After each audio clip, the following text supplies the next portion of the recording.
Welcome back to our health podcast, everyone. I'm your host, and today we are diving into a topic that is becoming increasingly urgent. We are discussing kidney health, specifically the alarming trend of kidney function decline. What used to be considered a condition for people over 60 is now aggressively attacking those in their 30s. To help us understand this better and find practical solutions, I am joined today by Dr. Thomas, a renowned specialist in internal medicine and kidney health. Welcome to the show, Doctor. Thank you. It's a pleasure to be here. This is a topic that is very close to my heart because of my daily practice. I'm seeing younger and younger patients walking through the door with serious kidney issues. It's a silent crisis that we really need to address. It really is frightening. Listeners often ask me why this is happening. Why are young people who look healthy on the outside suddenly facing kidney failure? That is the million-dollar question. The reality is that kidney weakness creeps up on you. It's rarely a sudden event. It's the result of cumulative lifestyle choices. I see young professionals who are chronically dehydrated, or they abuse over-the-counter painkillers for every minor headache. They eat processed foods high in salt, stay up late, and live in a state of constant stress. Their kidneys are essentially under siege 24/7. And the scary part is the fear associated with it.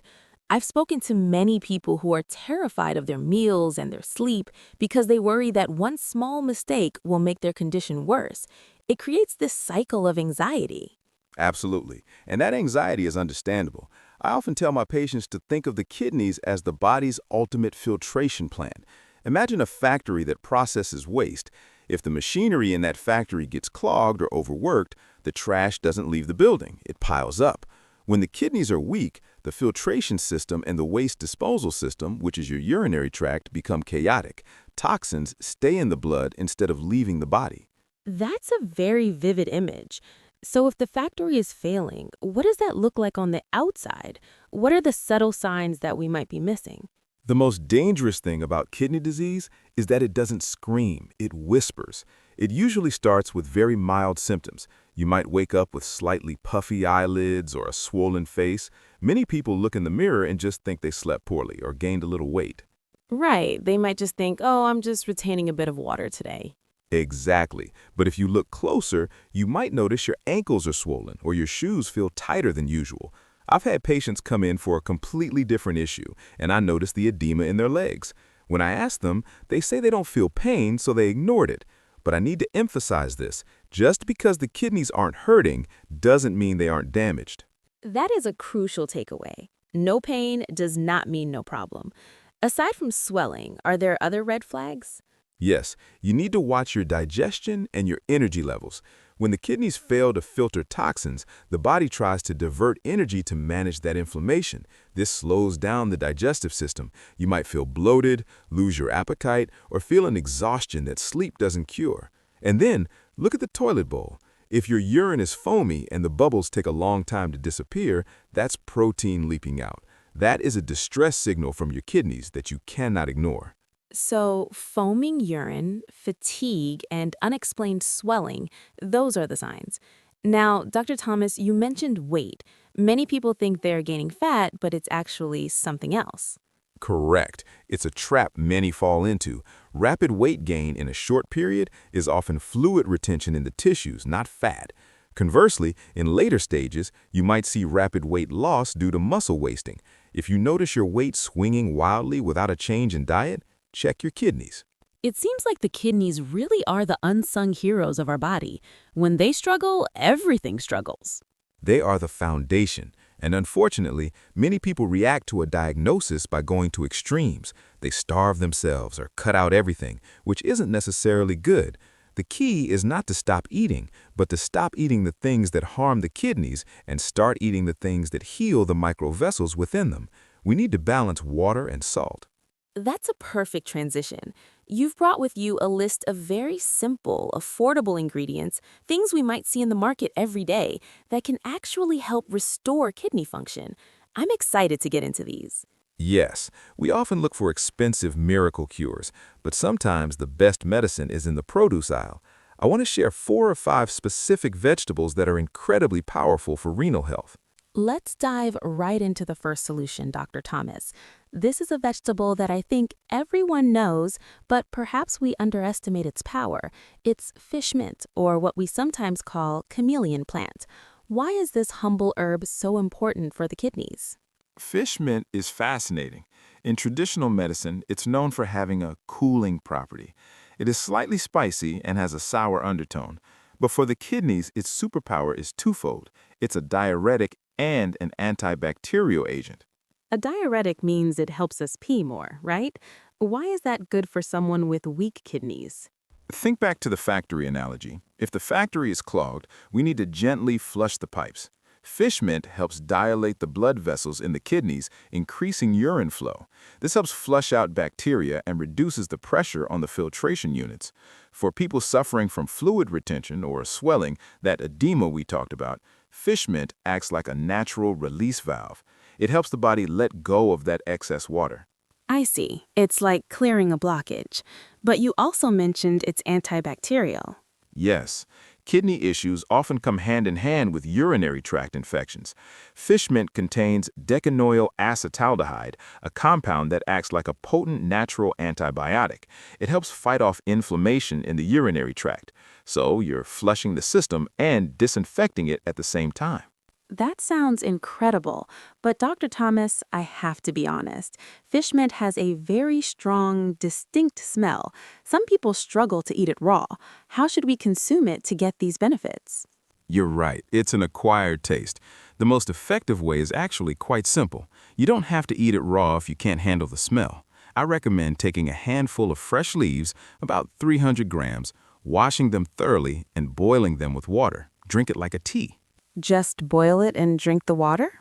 Exactly. Or if you can handle the taste, blend it into a smoothie. But remember, consistency is key.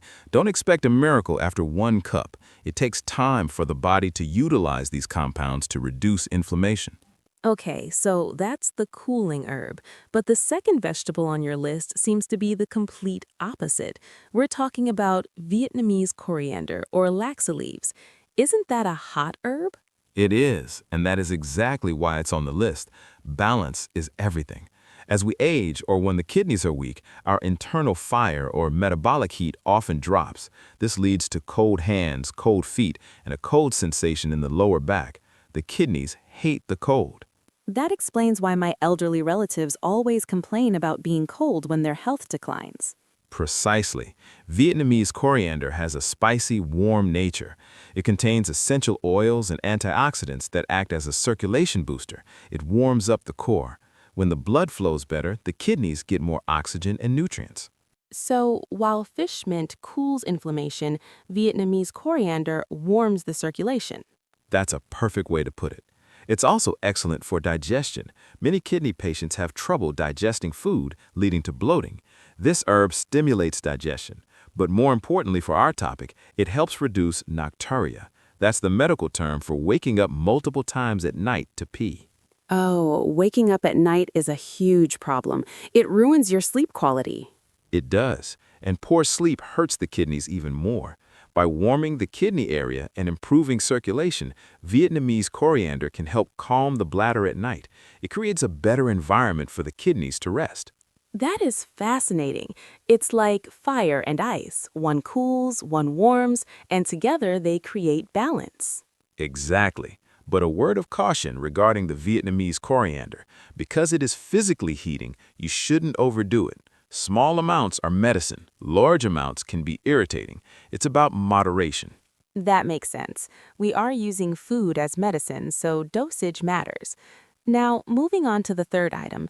This one surprised me because it's often seen as a poor man's food. We're talking about sweet potato leaves. Yes, sweet potato leaves. In the past, people might have looked down on them, but nutritionally, they're gold. For kidney patients, they solve a very specific problem: blood sugar control and fiber. We usually think of the tuber, the sweet potato itself, but the leaves are better. For the kidneys, yes, the leaves are packed with fiber. Why does a kidney patient care about fiber?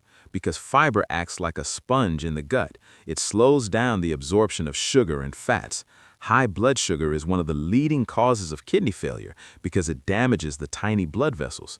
So, by eating sweet potato leaves, you're protecting those vessels from sugar spikes. So it protects the filter from getting damaged by sugar. Correct. And there's another mechanism. We talked about the gut earlier. I like to say the gut is the upstream and the kidney is the downstream. If the upstream is polluted with constipation and toxins, the downstream, the kidneys, has to filter that sludge. Sweet potato leaves keep the gut moving, ensuring waste leaves through the bowel, not just through the kidneys. It reduces the workload on the renal system significantly. I love that analogy, Dr. Thomas. Upstream and downstream. If we keep the gut clean with fiber from sweet potato leaves, the kidneys don't have to work as hard to filter the blood. It sounds so logical when you explain it that way. It really is. The body is an interconnected system. You can't treat the kidneys in isolation. By improving digestion with greens like sweet potato leaves, you are indirectly but powerfully supporting your renal function. Plus, they are low in the minerals that sometimes cause trouble for advanced kidney patients, making them a safer choice than some other dark leafy greens. That's good to know. Now, before we move to the next vegetable, I want to touch on something you mentioned in passing, protein. We often hear that people with kidney disease need to limit protein. Is that true? It is true, but it's nuanced. When you eat protein, your body breaks it down into waste products like urea. The kidneys have to filter that out. If you eat a massive steak, you are giving your kidneys a huge heavy lifting job. However, you cannot stop eating protein entirely or your muscles will waste away and your immune system will crash. So it's about choosing the right protein? Exactly. You want high-quality protein that produces less waste. Egg whites are fantastic for this. They are pure albumin, a protein that is essential for maintaining fluid balance in the blood. They are much easier on the kidneys than red meat or organ meats. Egg whites. Got it. So maybe an omelet with some of these veggies we're discussing. That would be a perfect breakfast. A clear egg white omelet with some spinach or onions. Speaking of onions, that brings us to our next power food duo, garlic and onions. Ah, the flavor base of almost every cuisine. But are they actually medicinal for the kidneys? They are incredibly potent. Let's start with garlic. Garlic contains allicin. This is a powerful compound that is anti-inflammatory, lowers cholesterol, and helps manage blood pressure. High blood pressure is enemy number one for kidneys. It pounds against the delicate filters, scarring them over time. Garlic helps relax the blood vessels. So garlic acts like a natural blood pressure medication. In a way, yes. It supports the medication you might be taking. But here's the trick with garlic that most people miss. You have to crush it or chop it and let it sit for about 10 to 15 minutes before you cook it. Really? Why wait? I usually throw it straight into the pan. Most people do, but the enzymatic reaction that creates allicin requires exposure to air. If you cook it immediately, you destroy the enzyme before it does its work. Crush it, let it rest, then cook it. That maximizes the medicinal benefit. That is such a simple tip, but I bet it makes a huge difference. Crush, wait, then cook. Okay, what about onions? Onions are fantastic because they are rich in flavonoids, specifically quercetin. Quercetin is an antioxidant that prevents the deposition of fatty plaques in the blood vessels. This keeps the plumbing to the kidneys clean. But for kidney patients, onions have another huge advantage. They are low in potassium. Why is low potassium important? I thought potassium was good for us. For a healthy person, yes, but when kidneys are failing, they lose the ability to filter out excess potassium. High potassium levels can actually stop the heart. It's a medical emergency. So we often have to tell patients to avoid things like bananas or avocados. Onions offer flavor and nutrition without that dangerous potassium load. That's great, because when you're on a diet for kidney health, food can taste pretty bland. We're told to cut the salt, right? Yes, salt is a sponge for water. It raises blood pressure and increases edema. But asking someone to eat boiled, unsalted vegetables for the rest of their life is miserable. That's where garlic and onions save the day. They provide a strong, savory punch, what we call umami, without needing sodium. They make the diet sustainable. That is so important. If the food doesn't taste good, people won't stick to the diet. So garlic and onions aren't just medicine, they're the flavor rescuers that help us reduce salt intake. Precisely. It's about tricking the palate. You satisfy the craving for flavor with spices and aromatics rather than salt. It makes the journey to recovery much more pleasant. I'm learning so much today. We've covered fish mint, Vietnamese coriander, sweet potato leaves, garlic, and onions. We have one more vegetable on the list, and this one is often called white ginseng. Yes, the white radish or daikon. White ginseng. That is a very prestigious nickname for something as common as a radish. Why does Dr. Thomas hold the white radish in such high regard for kidney patients? It earns that name because of his healing properties. White radish is incredibly rich in vitamin C, which is an antioxidant that protects the kidneys from oxidative stress. But unlike a lot of fruits that are high in vitamin C, the radish is low in potassium and phosphorus. Again, low potassium and phosphorus. Those seem to be the magic words for kidney-safe foods. They are the safety criteria. When kidneys are weak, they cannot clear phosphorus. If phosphorus builds up in the blood, it pulls calcium out of your bones, making them brittle and causing terrible itching in the skin. White radish gives you the vitamins you need without that mineral burden. It's a very safe, hydrating vegetable. And it's very versatile too. You can cook it in soups, stir-fry it. Yes, and traditionally, it's known to help with digestion and clearing phlegm, but for kidneys, it acts as a gentle diuretic, similar to fish mint, but milder. It helps keep the urine clear. So, Dr. Thomas, we have this basket of affordable foods now, but I know that simply eating these vegetables isn't enough if our other habits are destroying our progress. You mentioned earlier that kidneys are like a factory. What is the #1 operational rule for this factory? The #1 rule is hydration. Water is the vehicle that the kidneys use to transport waste. Without water, the factory stops. But, and this is a big but, there is a wrong way to drink water. I've heard people say drink as much as possible. Is that wrong? That can be dangerous for someone with kidney failure. If your kidneys can't filter fluid fast enough and you chug 2 liters of water, you will swell up and put strain on your heart. It's about drinking the right amount at the right time. So, what is the strategy? First, sip. Don't chug.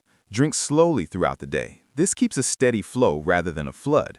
Second, most of your water should be consumed during the day. As you approach the evening, specifically after dinner, you should limit your fluid intake. To prevent waking up at night? Exactly. If you drink a large glass of water at 9 p.m., your kidneys will be forced to work at 2 a.m. You want your kidneys to rest when you rest. By tapering off water in the evening, you reduce nocturia, allowing you to sleep deeper. And deep sleep is when the body repairs itself. That is such practical advice. Sip during the day, taper off at night, and I assume we need to be careful with other fluids too, like soda or alcohol. Absolutely. Soda is full of phosphorus and sugar. It's like poison for a weak kidney, and alcohol dehydrates you. Stick to plain water or the vegetable broths and teas we discussed, like the fish mint tea, or just plain boiled water from cooking the vegetables. So, Dr. Thomas, we've covered a lot of ground. Before we wrap up, I want to ask about the mindset. You mentioned that many patients feel hopeless when they hear kidney failure. What is your message to them? My message is that the kidneys are resilient if you give them a chance. Chronic doesn't have to mean hopeless. I've seen patients stabilize their condition and live full, active lives just by changing what they put in their mouths. It's empowering to know that we have control. It's not just about taking pills, it's about the grocery store. It is. Medicine keeps you alive, but nutrition helps you live. By using these simple tools, garlic, onions, radishes, these humble leaves, you are actively participating in your own rescue. You are lightening the load on your kidneys. Lightening the load. I like that. We are taking the heavy backpack off our kidneys so they can breathe. Exactly. And remember, consistency is better than intensity. You don't need to eat a kilogram of garlic today. You just need to include a little bit every day, reduce the salt a little bit every day, and drink water correctly every day. Over 3 months, those small actions compound into massive results. Consistency over intensity. That is a mantra we can apply to everything, but especially our health. Dr. Thomas, let's recap for our listeners. We have a toolkit now. We have fish mint for cooling and flushing. We have Vietnamese coriander for warming and circulation. We have sweet potato leaves for fiber and blood sugar control. We have garlic and onions for flavor, heart health, and anti-inflammation. And we have white radish as a safe vitamin source. That is an excellent summary. And remember the protein source, egg whites. And remember the enemy, salt and sugar. If you can navigate your plate with these rules, you are doing more for your kidneys than any supplement could. Speaking of supplements, I see so many ads online for kidney detox pills or herbal powders. Are these safe? I am so glad you asked that. Please be extremely careful. The term natural does not mean safe. Many herbal supplements contain potassium or heavy metals that a weak kidney cannot process. I have had patients go into acute kidney failure because they took a concentrated herbal extract they bought online. That is terrifying. So stick to food? Stick to whole foods. The concentration of compounds in a carrot or a radish is balanced by nature. The concentration in a pill is artificial and can be toxic. Always consult your doctor before taking any supplement if you have kidney issues. Do not experiment with your renal health. That is a vital warning. Stick to the grocery aisle, not the unverified supplement bottle. Dr. Thomas, one final question.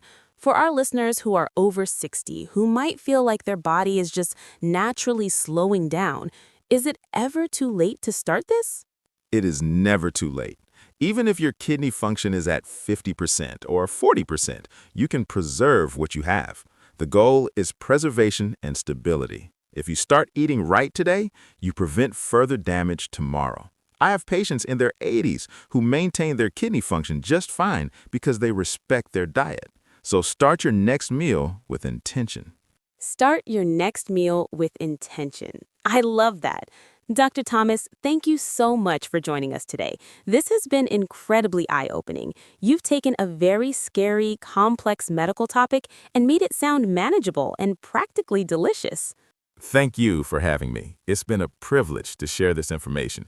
I hope everyone listening feels a little more confident in taking care of their health. And to our listeners, thank you for tuning in. We hope this episode helps you or your loved ones navigate the challenges of kidney health. Remember, those simple, cheap vegetables in your garden or local market might just be the superfoods you've been looking for. Take care of your kidneys, and they will take care of you.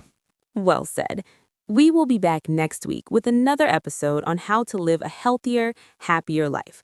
Until then, drink your water slowly and stay healthy. Goodbye. Goodbye, everyone.